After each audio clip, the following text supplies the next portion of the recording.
crois que participer à des cérémonies comme celle-ci, et j'y viens de façon régulière et depuis très longtemps, fait partie des liens entre les peuples.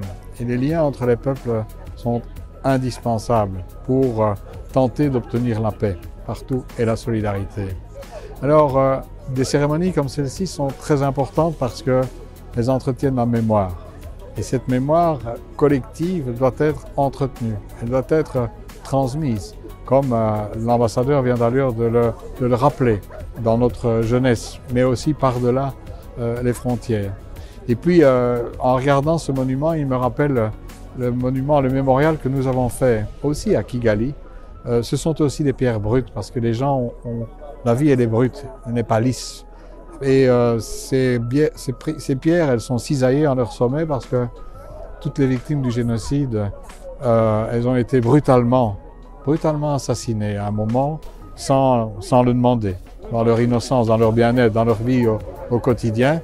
Et là, je crois que transposer dans la pierre, la mémoire de la pierre, la mémoire collective pour montrer notre détermination solide à lutter contre tous les génocides partout dans le monde et aussi à faire en sorte que la paix et la solidarité soient au centre de nos préoccupations en tant que responsables politiques, mais aussi en tant que citoyens. Je crois que c'est la leçon qu'il faut retenir et c'est pour ça qu'il faut être présent. Il y a quelques années, c'était au moment du 20e commémoration. Oui. Vous avez décidé de dire et de demander pardon au Rwanda. Effectivement, j'ai eu l'occasion d'aller plusieurs fois au Rwanda puisque j'ai géré le département de la Défense en Belgique depuis 1999 jusqu'en 2008. Nous sommes allés au Rwanda, on a mis ce mémorial et puis il y a eu cette cérémonie particulièrement émouvante à laquelle le Premier ministre de l'époque, M. Verhofstadt et M. Michel, ont prononcé ce discours du gouvernement belge, ce discours de pardon.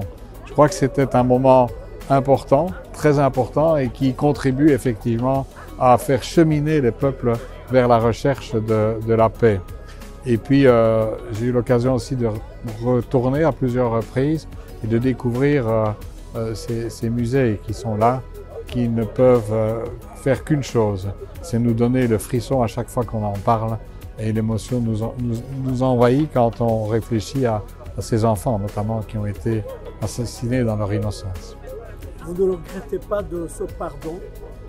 Non, je ne crois pas. Je crois que c'est une question d'honnêteté à l'égard de partenaires. C'est une question d'honnêteté à l'égard des peuples.